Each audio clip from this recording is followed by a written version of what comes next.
नमस्कार। Campus house of education YouTube channel में आपका स्वागत है। आज हम लोग नेहरू रिपोर्ट पर बात करेंगे।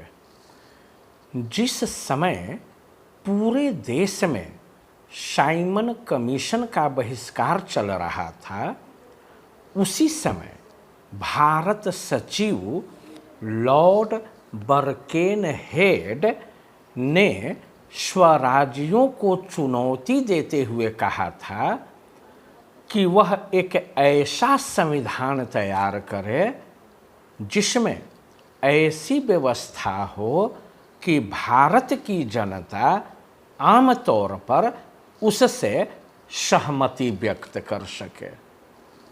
भारत सचिव लॉर्ड बर्केनहेड के चुनौती को जवाब देने के लिए कांग्रेस ने जनवरी 1928 में दिल्ली में पहली बार सर्वदलीय सम्मेलन किया।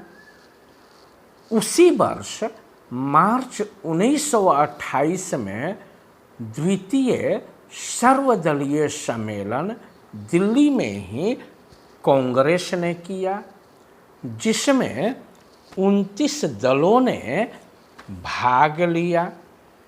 इसके बाद 19 मई 1928 को तीसरा सम्मेलन बम्बई में हुआ और इस सम्मेलन के अध्यक्ष डॉक्टर M.A. अंसारी थे, चूँकि एक तत्कालीन समय में कांग्रेस के अध्यक्ष थे। अंसारी जी ने इसी सम्मेलन में एक कमेटी की नियुक्ति की, जिसका अध्यक्ष मोतीलाल नेहरू को बनाया गया। मोतीलाल नेहरू की अध्यक्षता में जिस कमेटी की नियुक्ति की गई, उसे 1 जुलाई 1928 तक भारत के संविधान का एक मसौदा तैयार करने की जिम्मेदारी दी गई। इस कमेटी में मोतीलाल नेहरू, तेज बहादुर सप्रू, सुभाष चंद्र बोस, अली इमाम, मंगल सिंह, G.R. प्रधान, शुएब कुरैशी, M.S. अणे इत्यादि थे। इसके अध्यक्ष मोतीलाल नेहरू को बनाया गया था।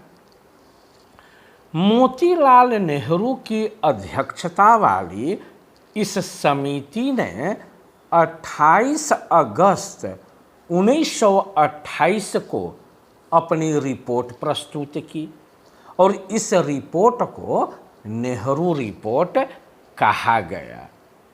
नेहरू रिपोर्ट को 28 अगस्त 1928 को लखनऊ में, ध्यान रखना है, याद रखना है, लखनऊ में हुए सर्वदलीय सम्मेलन में स्वीकार किया गया था और उसे उसी रूप में पारित कर दिया गया था।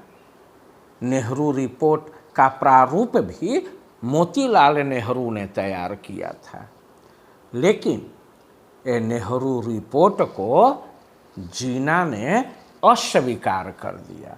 जीना इस रिपोर्ट को नहीं स्वीकारे, इसे अस्वीकार कर दिए और ये पुनः आगा खां और मोहम्मद शफी के गुट में चले गए। आगा खां और मोहम्मद शफी, ये मोहम्मद शफी और आगा खां ने दिल्ली में ऑल पार्टी मुस्लिम कांग्रेस का आयोजन कर रहे थे, जिसके अध्यक्ष आगा खां थे। इसी में जाकर जीना भी मिल गए और ऑल पार्टी मुस्लिम कांग्रेस का जो सबसे बड़ा निर्णय हुआ वह यह कि कांग्रेस के साथ कोई सहयोग न किया जाए, कांग्रेस के साथ सहयोग न करने का निर्णय लिया गया और इस तरह से मुस्लिम लीग नेहरू रिपोर्ट को अस्वीकार कर दिया।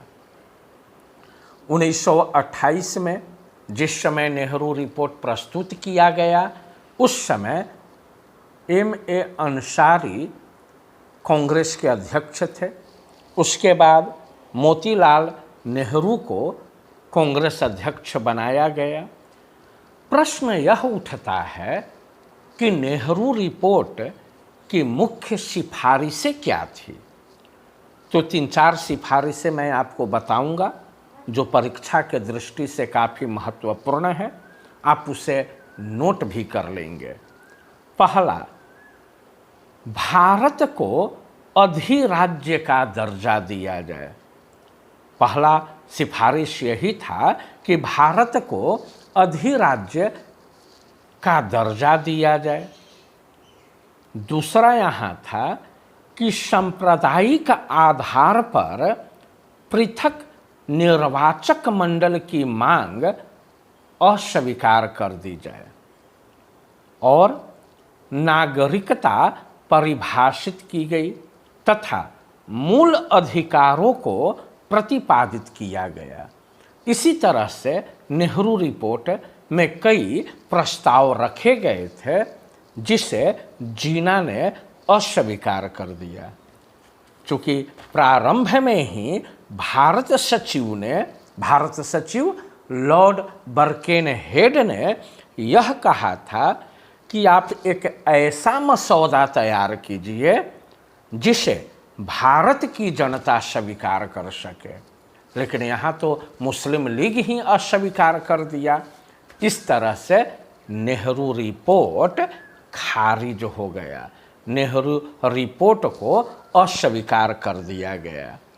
हालांकि 1928 में कांग्रेस के वार्षिक अधिवेशन कलकत्ता में हुआ, जिसमें मोतीलाल नेहरू को ही अध्यक्ष बनाया गया और उसके बाद इसी अधिवेशन में पूर्ण स्वराज और अधिराज्य को लेकर कांग्रेस में भी मतभेद हो गया और कांग्रेस 2 भागों में बट गया और धीरे धीरे ये नेहरू रिपोर्ट वहीं पर खत्म हो गया।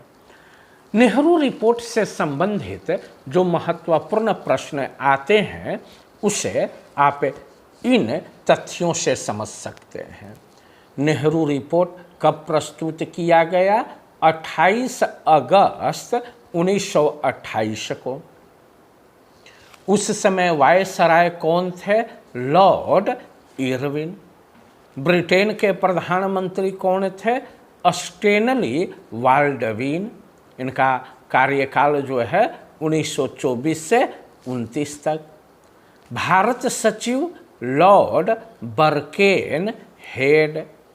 कांग्रेस के अध्यक्ष कौन थे? M.A. अंसारी प्रारंभ में, बाद में मोतीलाल नेहरू। ये जो नेहरू रिपोर्ट का प्रारूप तैयार किया गया, वह प्रारूप किसने तैयार किया? मोतीलाल नेहरू ने। और जो एक कमेटी बनाई गई थी मसौदा तैयार करने के लिए, उस कमेटी के अध्यक्ष किसे बनाया गया था? मोतीलाल नेहरू को। नेहरू रिपोर्ट से संबंधित यही महत्वपूर्ण तथ्य है। उम्मीद है आपको समझ में आ गया होगा। धन्यवाद।